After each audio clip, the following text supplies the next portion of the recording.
Good morning, allez, Iden, je suis aujourd'hui le Nishmat Arbor Shmuel Ben Binzel, Abraham Ben Rivka. Si vous souhaitez vous citer d'une prochaine étude de Mishnah, contactez les 5 minutes éternelles. Nous étions Masechet Tumot, Perek Yud, Mishnah Yud Aleph, Rabbi Yossi Omer. Kol Anishlakinim Atradim. Asirin Mipene, Shehem Notnim Et Atam. Rabbi Shimon Omer, Kruv Shel Shikia, Im Kruv Shel Baal. Asur Mipene Shehu Bolea. Rabbi Yehuda Omer, Kol Amidbashlim Zem Zem Mutarin, Ela Im Abasa. Rabbi Chon Ben Nuri Omer, Akaved Oseret Venan. Seret, Mipene Sheipoletet Vena Bolat. On a dans notre Mishnah, on va voir 4 avis plutôt, de Tanaïm, qui vont penser que lorsqu'on fait cuire des choses ensemble, elles vont en général pas être interdites. D'accord? On va après rentrer dans les détails, mais d'abord je pose une problématique que j'ai depuis le début du chapitre. En réalité, en fait, depuis le début du chapitre, j'ai un petit peu fermé les yeux sur quelques difficultés. C'est-à-dire, de manière générale, il faut savoir, lorsqu'on fait cuire un aliment permis avec un aliment interdit, l'aliment permis va devenir interdit. Sauf s'il y a 60 contre lui.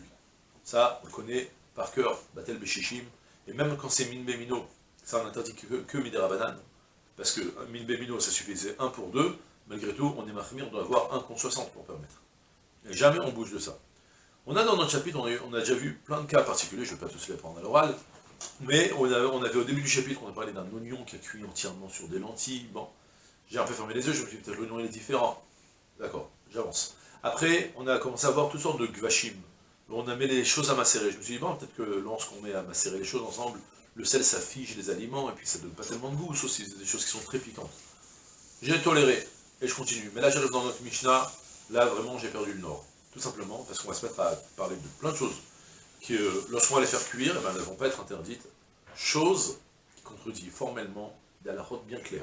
Mais l'Alachot ne va pas être retenue comme tous les Tanaïm qu'on a dans notre Mishnah. Mais je vous propose déjà une petite idée, pour pouvoir bien comprendre ce qui se passe, c'est qu'il y a un avis, l'avis du Mishnah Rishona, c'est un commentateur dans les Mishnayot, qui propose d'expliquer qu'en fait toutes nos Mishnayot, elles ne s'appliquent pas sur tous les interdits de la Torah, mais que sur la Trouma. Sur la Trouma, spécialement, il y a des halachot différentes, et d'une certaine manière, on s'intéresse à savoir ce qu'il y a concrètement, pas juste des molécules de goût qui sont entrées dedans, mais même de la mamachoute qui a été rentrée, ou des goûts très forts. Et sinon, la Trouma, elle n'interdit pas. Il propose d'expliquer que toutes nos Mishnayot, elles parlent que de Trouma, elles ne parlent pas de tous les interdits, chose qui n'est pas en accord avec plein d'autres Mefarshim, en l'occurrence le Barthes Nora, le Sotium Tov, Rambam, et plein d'autres encore. D'accord? Mais je préfère mettre en évidence la difficulté, et je commence d'abord. Rabbi Yossi Omer, Kol Anishlakinim Atradim, Asurim, Mipene, Shem, Notnim, Etatam.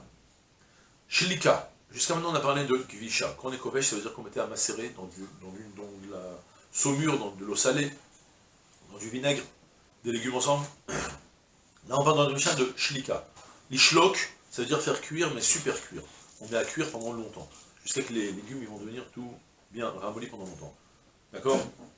Et la Mishnah, elle vient me dire, Rabbi Yossi me dit, tu sais, tout ce que tu fais cuire longtemps avec des épinards, avec des teradim, tered, épinards, alors assourine, ça va être interdit. Tu sais pourquoi? Parce que les teradim, les épinards, ils donnent leur goût. Donc je déduis là que si par contre tu fais cuire des carottes avec des pommes de terre, qui sont pas des épinards en l'occurrence, tu vas les faire cuire longtemps, même si tu avais une pomme de terre d'interdit, ta carotte elle va être permise, ou si tu vas faire cuire ta carotte, ta pomme de terre elle va être permise. Si c'était un qui était interdit, l'autre qui était permis. Chose qui est incompréhensible. Parce que pour la halakha, c'est sûr qu'un interdit l'autre, c'est impossible d'accord? Même si, je dis, les 3 premiers avis ne vont pas être retenus pour la halakha, mais même d'avoir pensé autrement, c'est même un problème. Même si c'est retenu pour la halakha, comment c'est possible? Fais cuire une carotte avec des pommes de terre, goûte ta pomme de terre, elle va avoir un petit goût sucré. Est-ce que tu me dis que ça ne donne pas de goût? Alors là, c'est pour ça que je dis que le Mishnah Rishona explique qu'on parle spécialement par rapport à l'interdit de Trouma, un petit goût général qui n'est pas très fort, très ancré, ça n'interdit pas à cause de la Trouma. Moi qui suis Israël, je pourrais manger quand même la pomme de terre, même si elle a un petit arrière-goût de carotte. Mais par contre, si elle va prendre un goût d'épinard, ça va être trop fort. Ça, c'est selon Rabbi aussi, d'accord? Rabbi Shimon Omer, Kruv Shel Shikia, Im Kruv Shel Baal, Asur Mipnei Shehu Bolea. Rabbi Shimon, lui, il parle d'autre chose, il te dit, tous les légumes, tu les fais cuire ensemble de nouveau, ça ne va pas être interdit. Sauf, si tu vas faire cuire 2 krouv, du coup, c'est comment ça s'appelle, le chou. Un chou, c'est des choux, il y a différentes sortes de choux, en fait. Il y a des choux qui poussent sur des terres très sèches, donc il faut les arroser beaucoup, mais ils ont tendance à être plus secs. Et des choux qui poussent dans des terres qui sont beaucoup plus humides, naturellement. Et concrètement, un chou qui pousse dans une terre plus sèche, il a une tendance d'avoir beaucoup plus soif qu'un autre chou. Et en l'occurrence, lorsque tu fais cuire ensemble avec quelque chose d'autre, il va se mettre à capter le goût de l'autre chou. D'accord? Ça, c'est la vie de Rabbi Shimon. Je refais ça dans les mots. Rabbi Shimon Omer, Krouv shel Shikia. Im Krouv shel Bal. Un Krouv shel Shikia. Un Krouv qu'il faut arroser beaucoup, parce qu'il pousse dans une terre sèche. Qui va pousser avec une Krouv shel Bal. Avec un chou qui pousse dans ce qu'on appelle un bet à Bal, un sdé à Bal. C'est un sadé qui est arrosé naturellement par les pluies, qui a suffisamment d'eau. Alors, ça va être assourd. Le fameux chou qui pousse sur la terre desséchée, qu'il faut arroser. Alors il va être attiré, pourquoi Mipnei Shobola, parce qu'il a tendance à absorber beaucoup. D'accord? Troisième avis, c'est Rabbi Yehuda. Alors lui, il est encore plus étonnant. Rabbi Yehuda Omer, Kol amit bashlim zeimze. Tout ce qui cuit ensemble, moutarine, tout est permis. Elaïma bassar, sauf si tu l'as fait cuire avec de la viande, soit la viande qui va interdire les légumes, ou les légumes qui vont interdire la viande. Mais tu fais cuire des légumes ensemble, tout reste permis. Je dis, c'est inconcevable. D'accord? Même si le bâtonnier va nous dire la halakha n'est pas retenue comme ça, mais comment. La halakha n'est pas l'étel khata qui est mais anach. Ouais, parce que que tout donne du goût. Mais comment tu as pu penser le contraire? Rabbi Yehuda, comment tu as pu dire une chose pareille? Sur ça, donc, il y a le Mishnah Rishona qui va me dire qu'on parle il traite ça depuis le début du chapitre, en fait. Le Mishnah Rishona, ça nous intéresse de l'étudier. Il est depuis le début du chapitre. Il a expliqué que tout ce qu'on va voir ici, c'est spécialement par rapport à la Trouma, il y a des règles différentes, mais ça ne concerne pas tous les autres interdits. Le Barthénois, il a expressément dit qu'on parle même aussi de Kila Kerem, et tous les autres interdits de la Torah. D'accord? Il y a le Tifat Israël, à cause de cette question, il explique autrement, il parle donc qu'on parle que quand c'est min bemino, une espèce dans la même espèce. Et il y aura un problème avec Rabbi Yehuda, je ne sais pas comment il répond.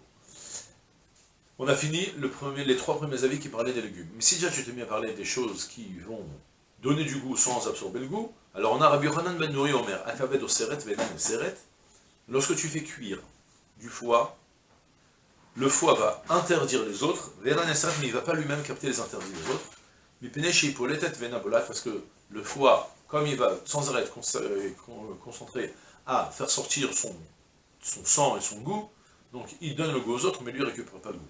Soit, il y a quelque chose de très original qui est écrit.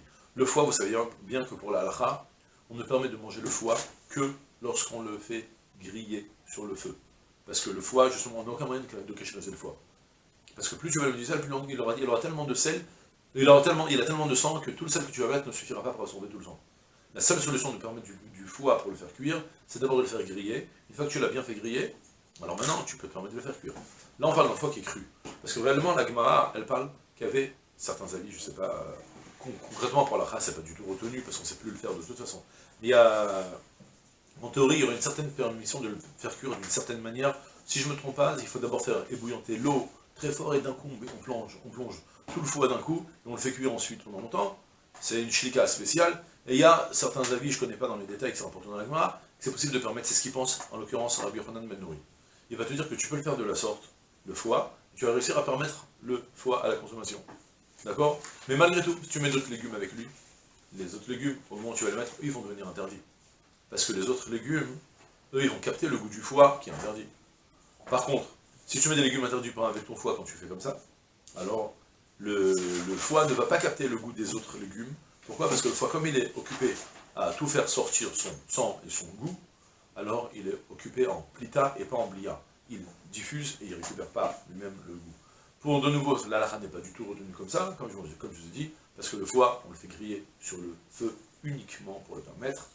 Et une fois qu'il est grillé, alors bien sûr tu peux le faire cuire en plat. Il y a quelques restrictions, il faut savoir que ça existe quand même quelques restrictions. Mais bon, on ne va pas rentrer dans le détail, c'est dans Choline qu'on parle de ça longuement. Mais voilà, c'est tout pour aujourd'hui. Je vous souhaite une journée pleine de Hatzlacha Kol Tov, c'est là.